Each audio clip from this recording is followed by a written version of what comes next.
So welcome. When I was 26, I did a presentation to senior managers, and there was 80 of them, and I was doing a project managing a little project, a cross-functional project, where we were just looking at how visitors were being treated as they came onto the manufacturing plant. And I'd done the presentation, and the managers were all coming up to me in the break, and I'd got most of them saying, "Brilliant, breath of fresh air, loved what you're saying, great insights, thanks very much." Except for one person, and that was my boss. And he said, "Don't you ever do that to me again." And we'll come back to that in a minute. But I'm Alison Smith. 36 years ago, I left university, and the careers advisor said procurement was for me, because I'm outgoing, people focused, but also, and I always say, I have an analytical sort of Excel spreadsheet head, except when I said that one time, somebody pointed out that in 1985, we didn't have Excel. So I have an analytical brain, and I don't doubt that they were right, that procurement, I'm very passionate about procurement. But 20 years ago, I added to that the NLP, Neuro-Linguistic Programming practitioner, master practitioner and trainer training. And therefore I added in that mindset, soft skills and behavioral skills piece. And therefore for me, and that is why we're going to be talking about what we're talking today really, is the fact that for me, technical skills can never be done without those behavioral skills. And it is being aware of which of those behavioral skills are getting in the way of you actually implementing the technical skills well. So before we do any more, I'd like you to think about what sorts of things make a difference in negotiation. So I'm going to be sharing with you what I think the difference is in negotiation that doesn't get taught on many negotiation workshops. I'm not saying it doesn't get taught, but in a lot of them it doesn't get taught. But what would you see is the difference that makes the difference in negotiation? So this is where at the top hand, for most of you, top right-hand corner, you'll see something that says view options. If you click that, then you'll see annotate. Sometimes you might see annotate straight away.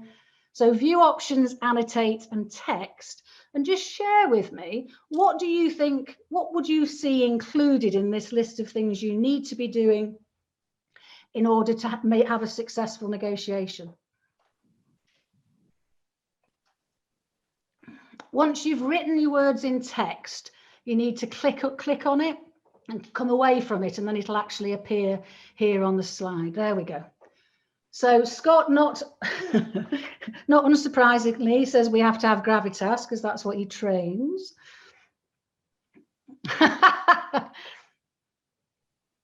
We need to listen. Lovely, brilliant.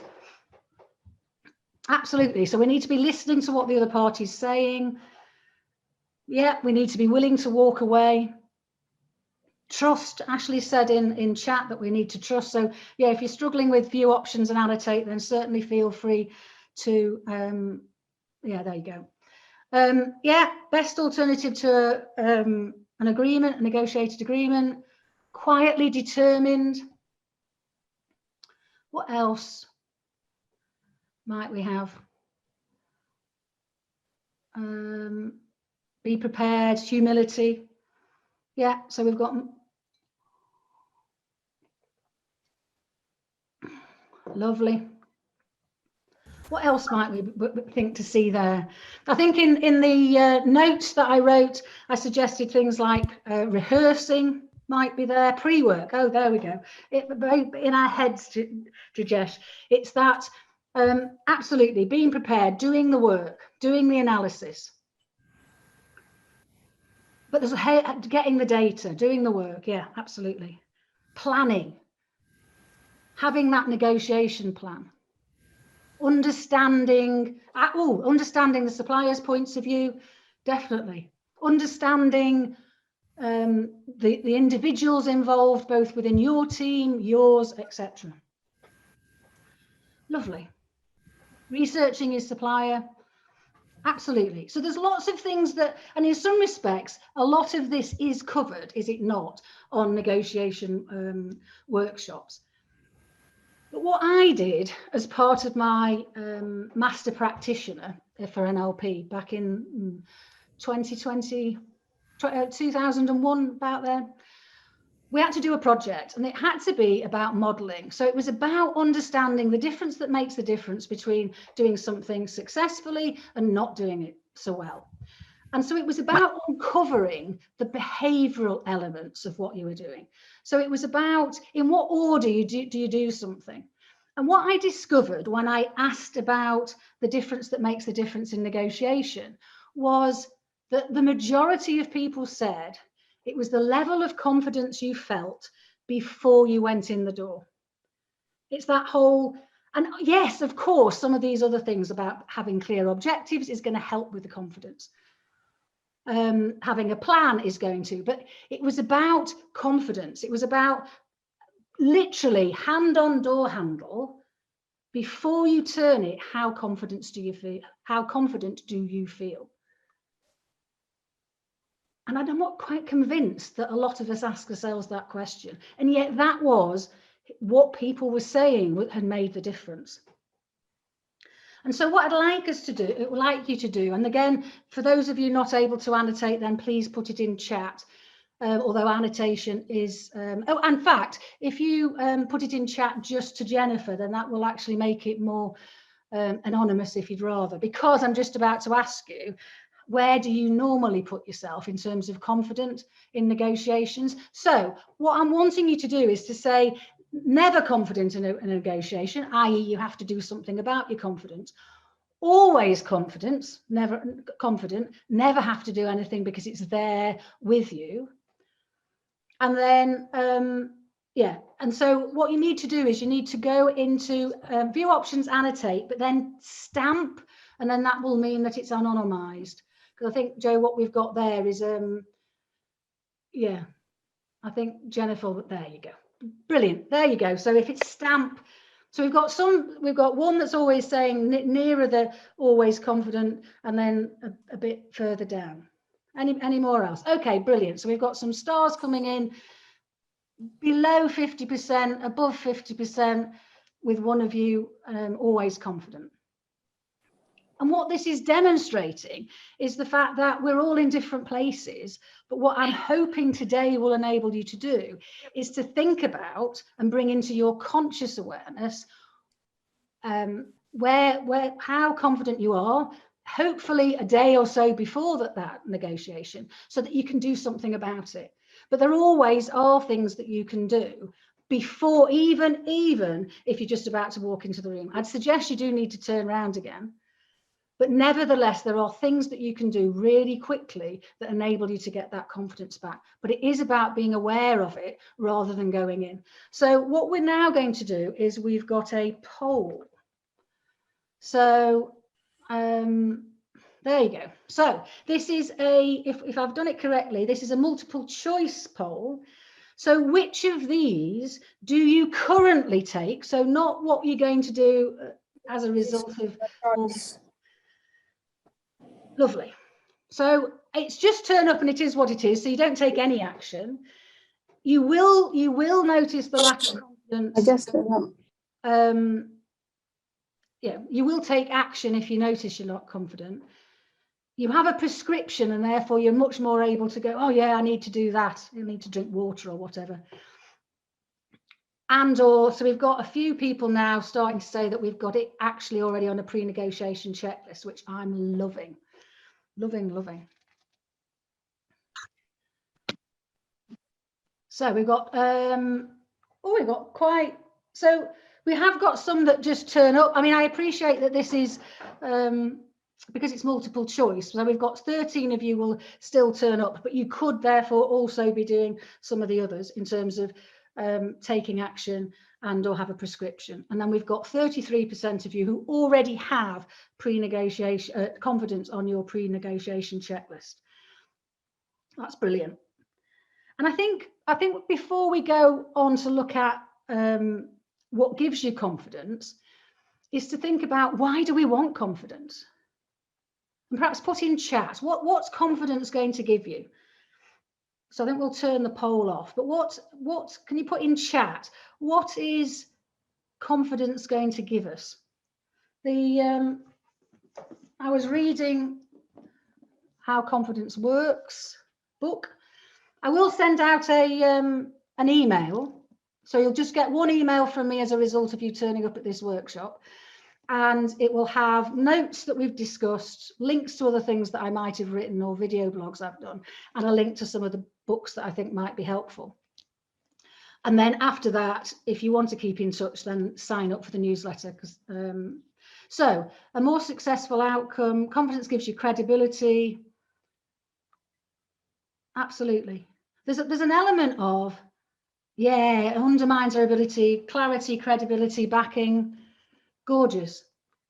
I think there's something that the way that I think of it is the fact that if actually our ability to have a successful negotiation is access to everything in our heads, that lack of confidence closes some of the doors, and therefore it makes it really difficult for us to actually access everything that's in here that would enable us to have success. And therefore confidence opens the doors, and therefore we can have access to all of that information, to the strategies. Absolutely lovely the fact that our confidence gives confidence to the receiver. There is definitely something about the fact that our confidence actually has an impact on the other person at the other end. Thank you. Why are you spilling water through the window? Oh, right. Okay, so before we go into different areas of confidence, what I'd like you to do is to think about what your intention is for today's session. So why have you turned up? And again, this is in chat. Can you please share with me what is your intention? And the reason I ask this is that it's really important for you to do it ahead of any negotiation, ahead of any training sessions, ahead of any meetings. Because if you can set your intention, if you're clear about your intention, then your mind's going to find the answers to that intention. Whereas if it's a bit, I want to learn something new, so beware, I don't want you to say you want to learn something new. What specifically is the reason you're here? Is it the fact that, well, sometimes I struggle when I'm negotiating, or I'd like to, it is about learning one thing I can do differently in negotiations. Be a bit more specific about what your intentions are. And yeah, put it in chat if you can. Lovely, Joe.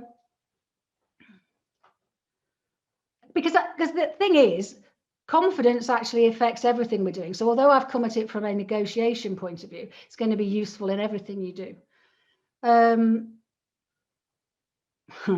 Yeah, James is saying that it's a refresher for this kind of thinking, because James was with me when I did that NLP back in the early 2000s, and therefore was one of the guinea pigs, were you not, James, where I was coming back and allowed by the boss to be actually sharing it with the team. So that was great. What else have we got? Lindsay, increase toolbox, lovely. Positive impact, brilliant. Oh, love it, Keith. Yeah, Keith's saying that he's good at negotiating for others, but not for himself. Brilliant. Because one of the things about confidence is the fact that we've got core confidence and we've got situational confidence. And so what I'm reading into it, Keith, is the fact that your confidence generally is quite high. So your core confidence, great.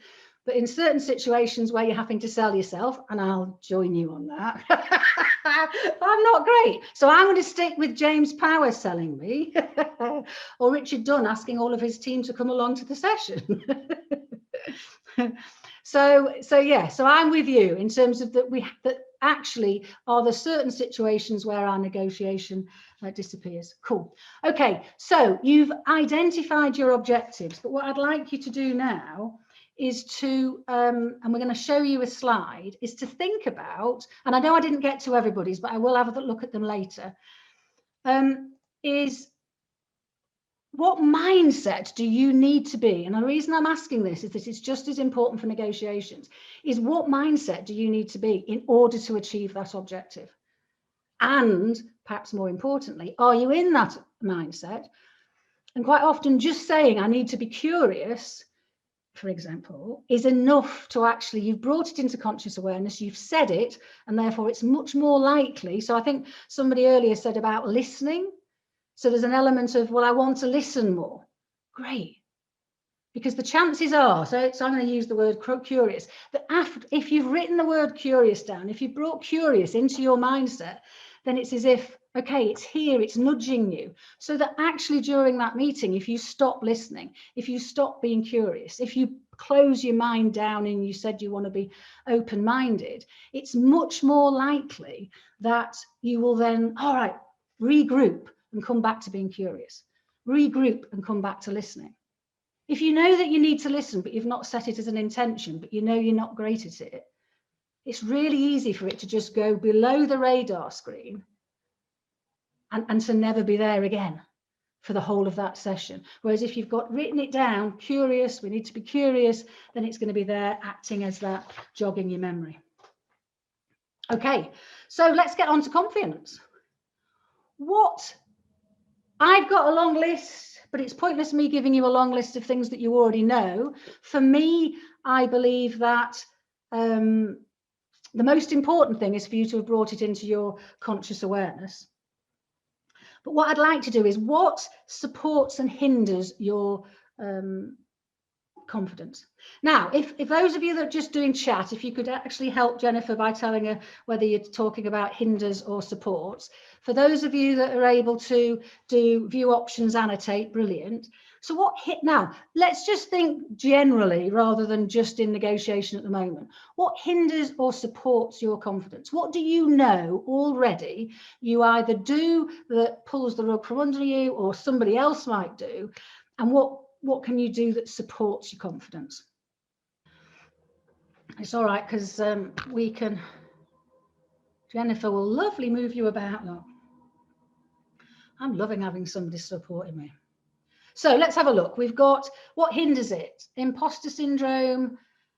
Absolutely. A whole load of our beliefs about ourselves.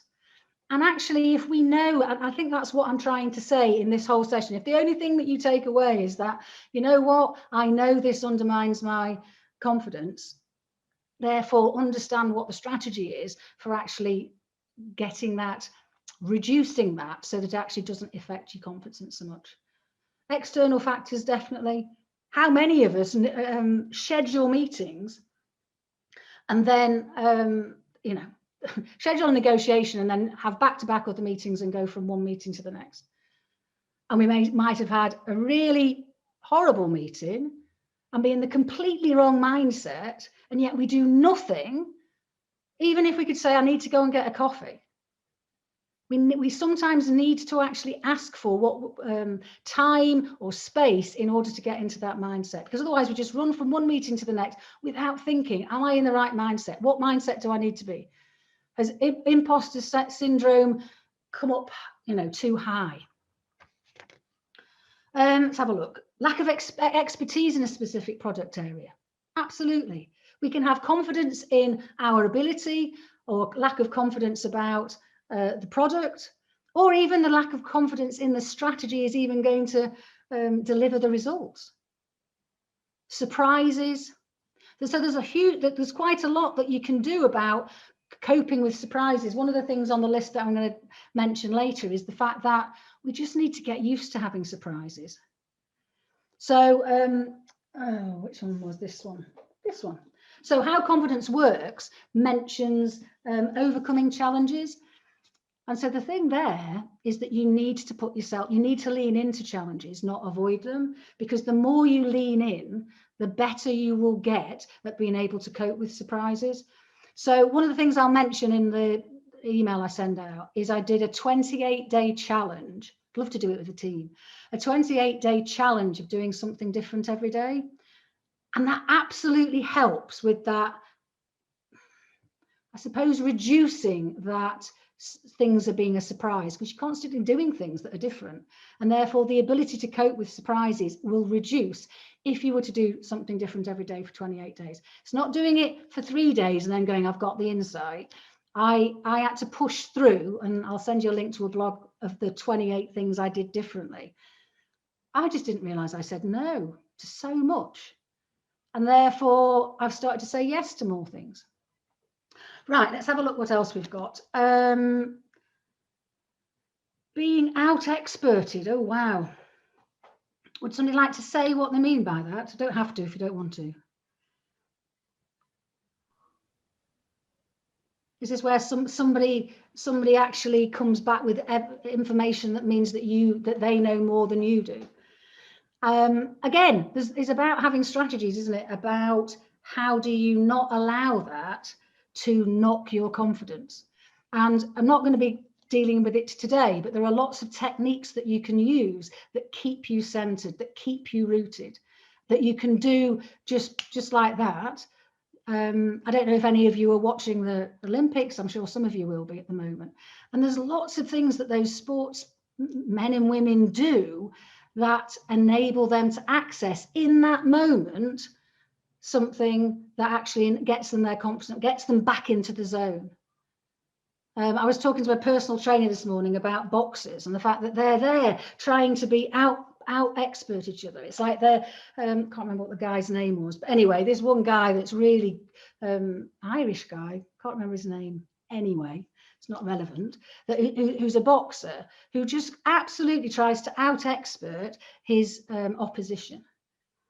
And it's about being able to stay grounded and be able to keep within your, knowing that that's what they're trying to do, rather than it have any validity. Lack of direct negotiation expertise, absolutely. So rehearsal is going to be helpful. And, you know, I don't know, one of the things that I've done with other organisations is have little clinics where people do have the opportunity to try out in a safe environment to do some rehearsal, to give you that direct negotiation expertise.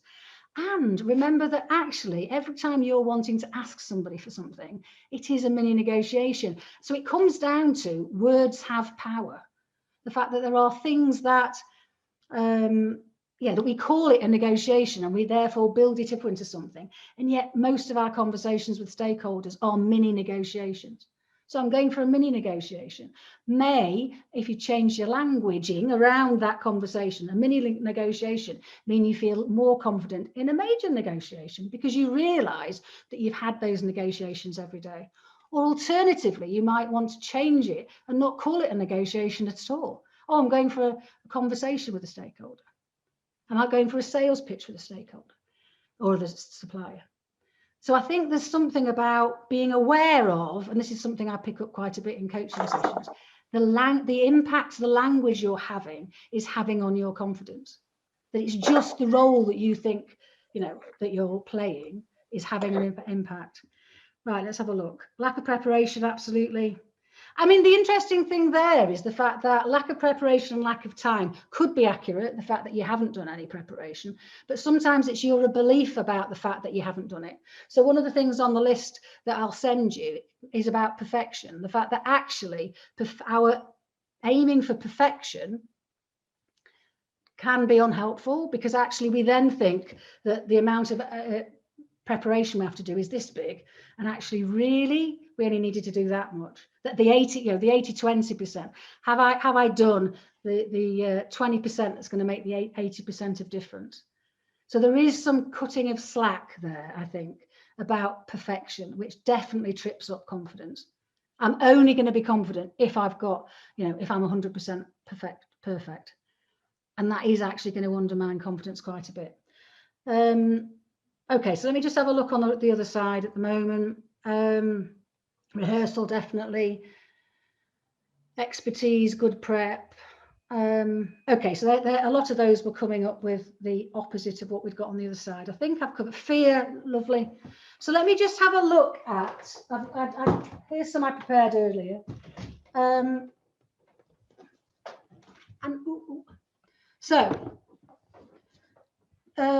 Yeah.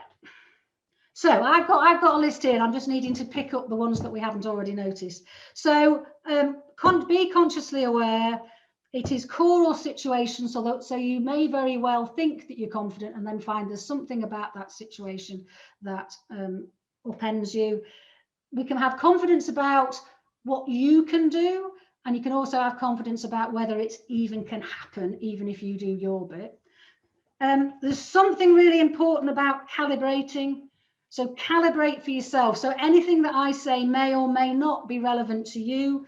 So be careful about, so Jennifer and I were talking before the session, and there were a few things where, you know, some things worked for her, some things didn't work for me, and that's great.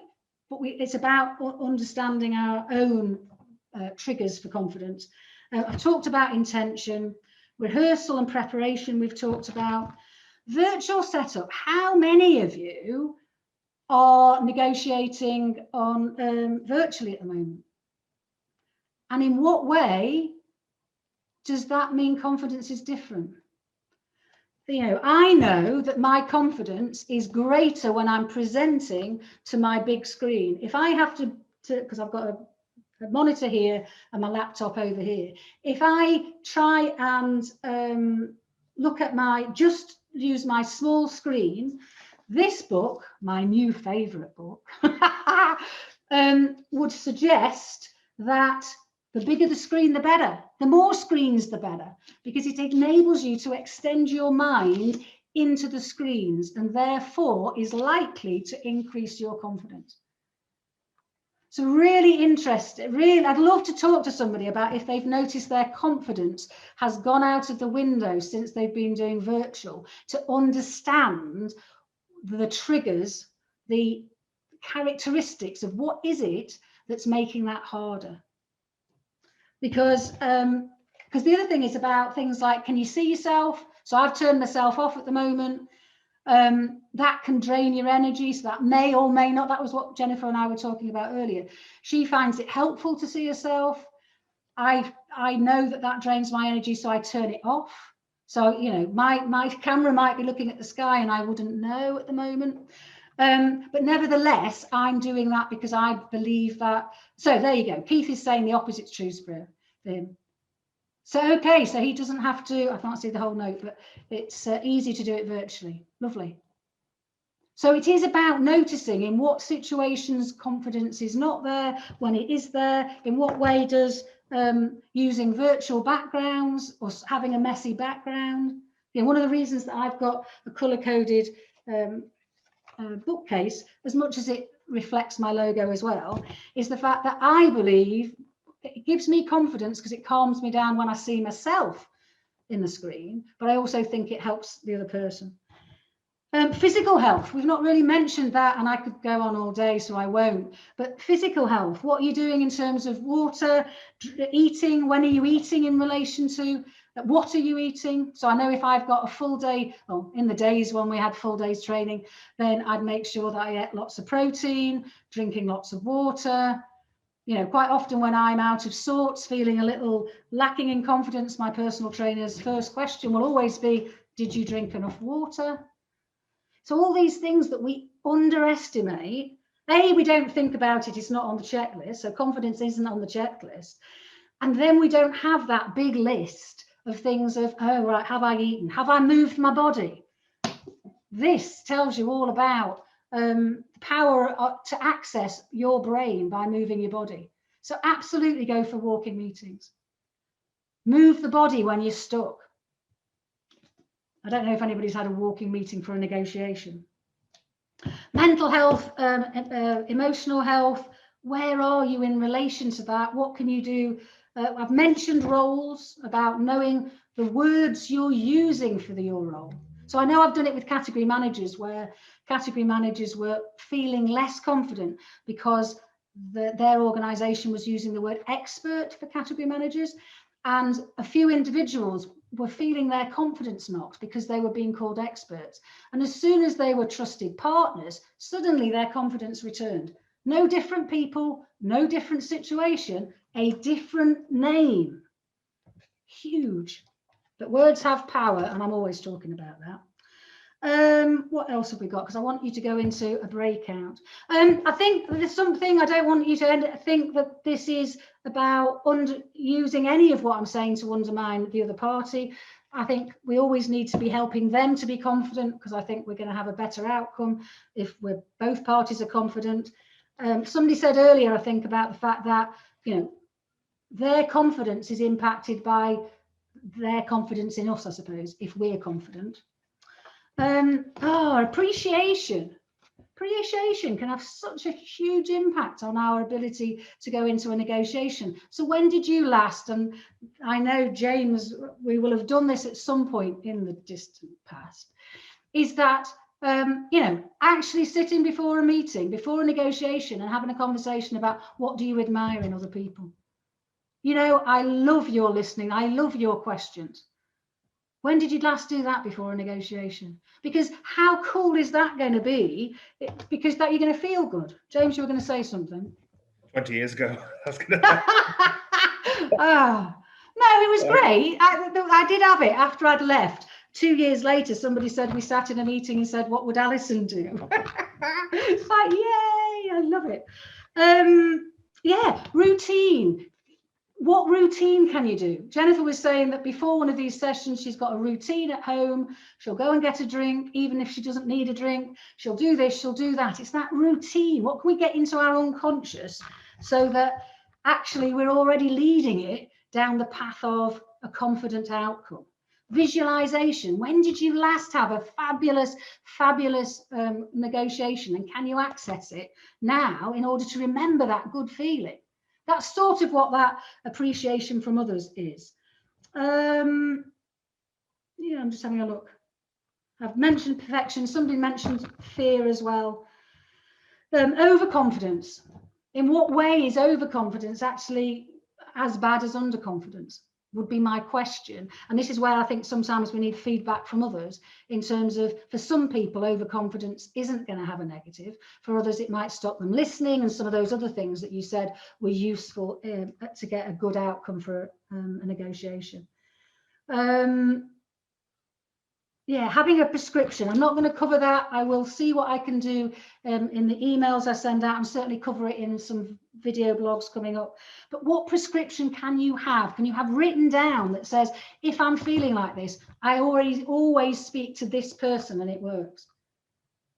Yeah? Or I always go for that walk, or I go for that run.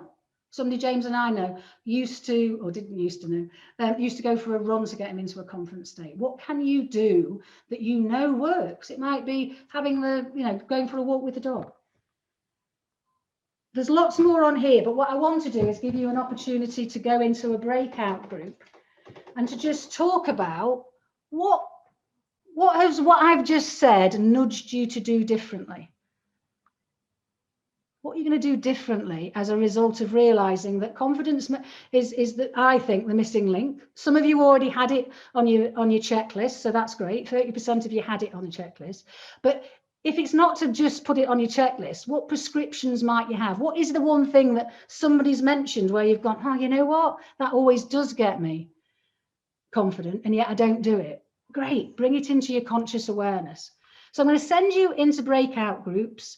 Oh, Jennifer's going to send you out into breakout groups, and just have a quick chat. You're only going to have about 7 minutes, and just come back prepared to share what you're going to do differently.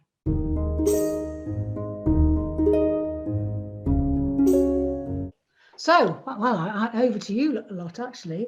What can you share? What did you, if you want to unmute yourself, we can see who's unmuted, and then we can go down the list of who wants to talk. So if you're unmuted, I'll think you want to say something, Keith.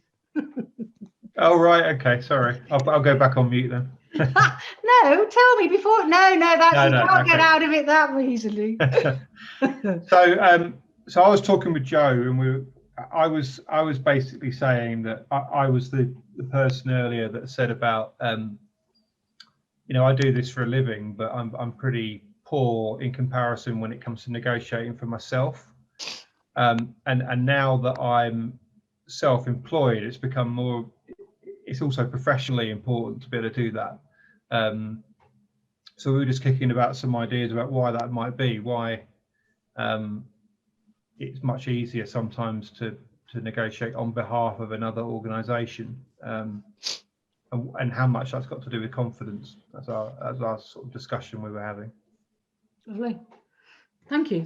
And we had a flavor of that, Alison, which was, a couple of us kind of recognized, we can negotiate at any level with a supplier.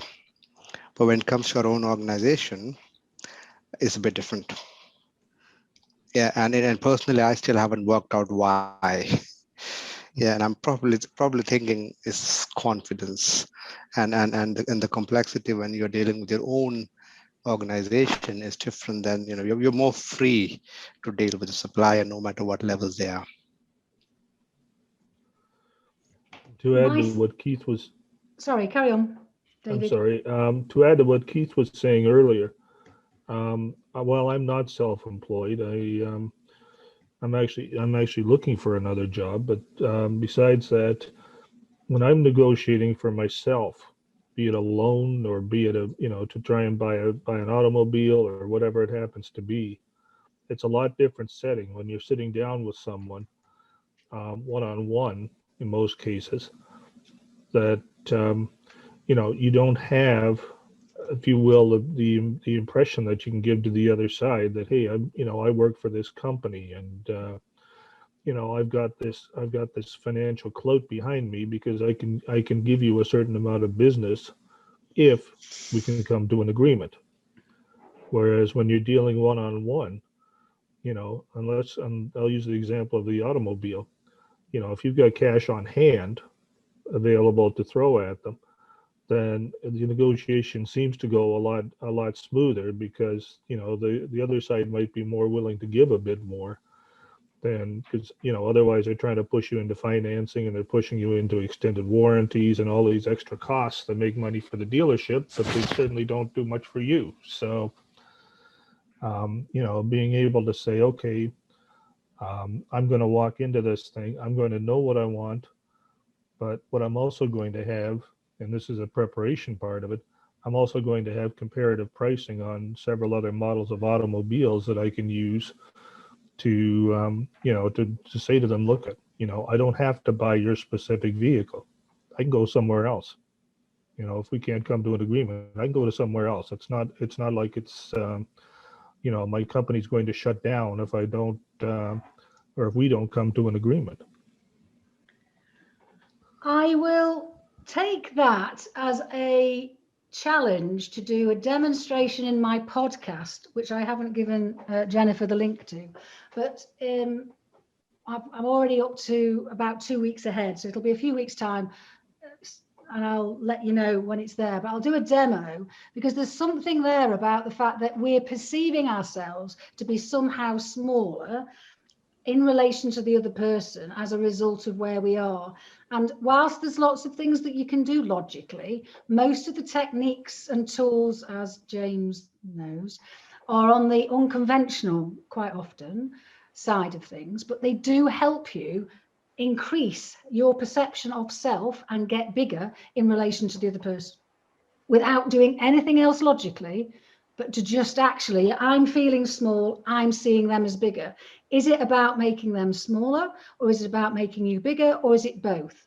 And it's about playing around with that visualization in your head, because all it is a visualization in your head, but it's that vision, it's not all, in as much that visualization is impacting your confidence, it's impacting your behavior. And therefore, if you can change your internal imagining, if you will, of that situation, it can't help but shift something. And I'm just literally doing a new course on something where I'm receiving it, that will actually open that up in business a lot more. But there's lots we can do. So what I'll do is I'll take that as I'll add that as a podcast demo.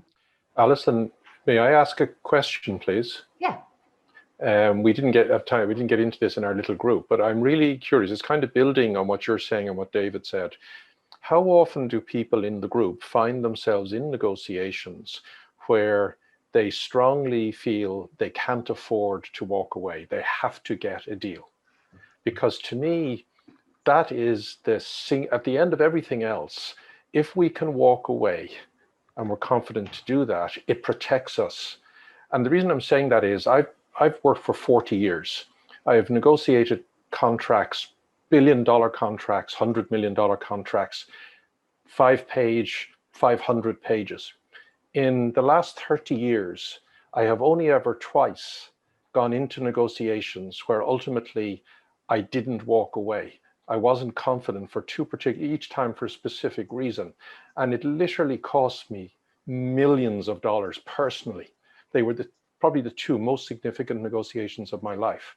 And despite all my other success, because of the precise circumstances, I went in okay, my usual way, all prepared, but I lost in the middle of it the perseverance, the determination, and the ability, the confidence to walk out. And each time it literally cost me half my life. So I'm really curious, how often are you in that position, and do other people find it is a big factor? Or is it easy to walk away if you had to? Because to me, for me at least, that's a key part of this. It's the test of your confidence, in a way, of our confidence. And can you maintain it throughout the negotiation? I'll stop there.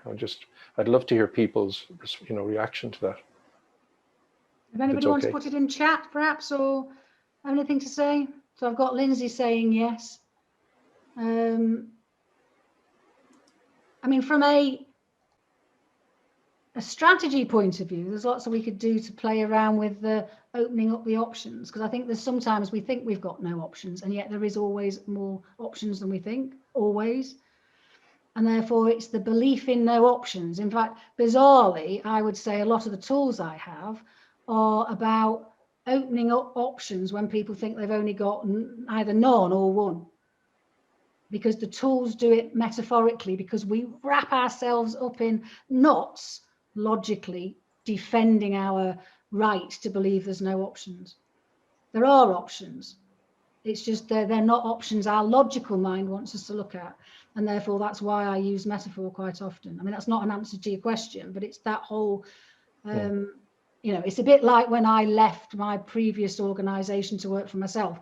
I had to make the decision that it was okay to sell my house in order for me to see those options. But it was once I understood that was what was stopping me seeing the options that I actually opened it up. I never had to sell the house, but I had to see that as an option. Can I just cut, Alison? Is it okay if I just? I was just going to say I completely agree with what you said, Richard, and I think having an alternative, having a walk away point is the most important thing, and it's probably where it in a nutshell verbalizes the issue I have when it's a personal thing, because 9 times out of 10 I'm committed to doing the deal on that day, regardless of what I'm telling myself, because I don't want to go out the next time and do it or whatever. But I think one of the other things that's quite interesting is when you're negotiating on behalf of an organization, if you don't agree, it's kind of like, well, it's just business. It's not personal. It's just the way things are. That's fine. But when you're negotiating for yourself or for your own company, I think what I'm realizing is on this webinar is the issue I'm having is if I walk away, it's personal suddenly, and that's what I'm struggling with. I think because I'm always somebody that will look to try and find an agreement, and so it always feels a bit personal if I can't, when it's just me and the other side. So that's quite an interesting observation that this conversation has just triggered in me. So I'll be reflecting on that. I think what I can do about that. I'll see what I can do to assist in providing some please. Unconventional, I accept techniques. Okay, so one thing if anybody wants to hang around afterwards, I've got one poll question to ask you, and then absolutely 1:30 go. If anybody wants to hang around to ask more questions, then feel free. But we've got another poll to just ask you the same question, really, in terms of now that we've had a chat about bringing confidence into more conscious awareness, then what answers are you going to give for this now? Please. Look at this. I mean, I know you know what I want the answer to be, but that's that's what I've done. That's good. I'm happy. Right, lovely. So what I'm liking is that we did have some I will just turn up and it is what it is. I do think we had 13%, and we've got none of those. Oh, sorry, I'm forgetting. I forget that I can see the answers and we can't, and therefore that's what Jennifer's just done. Sorry. Cool. There we go. Lovely. Great. So, okay. So, by all accounts, Jennifer is going to be putting you some mechanisms for contacting me. There is the podcast. There's LinkedIn. And various other things. She's signing up for the newsletter particularly. I will send out one letter because I have got your emails, but from a GDPR point of view, you've not approved for me to send anything out other than in relation to this webinar. So you will get that, but the links will also be in that. If you've enjoyed it, then yeah, absolutely get in touch. Let me know what you think. Really good to have your feedback. So I think thank you very much. Let those of you that need to go for past go. Oh yes, there's a retreat. I haven't mentioned my retreat. If you know anybody that's struggling, woman, and who is free Wednesday, Thursday this week, I've got a retreat where we're going to be helping them get out of the hole that they're in. It's a bit late notice, but I appreciate if somebody's struggling, they may have time available for that. But anyway, she's put something there. Thanks for your feedback. So yeah, feedback in chat, hang around to ask any questions, and hopefully see you on LinkedIn or other places soon. But you will get an email with everything on. So just take the bits you need, not all of it. I promise. So lovely to see you. Thanks for taking time out today. Thanks, Alison. Really enjoyed it. Thank you. All right, thanks. Thank Well, you. thanks, James, for Alison. doing the sales Thank you. pitch. That's great. Thanks. Cheers. Thank you, Alison. Thanks, everyone. See you. Bye.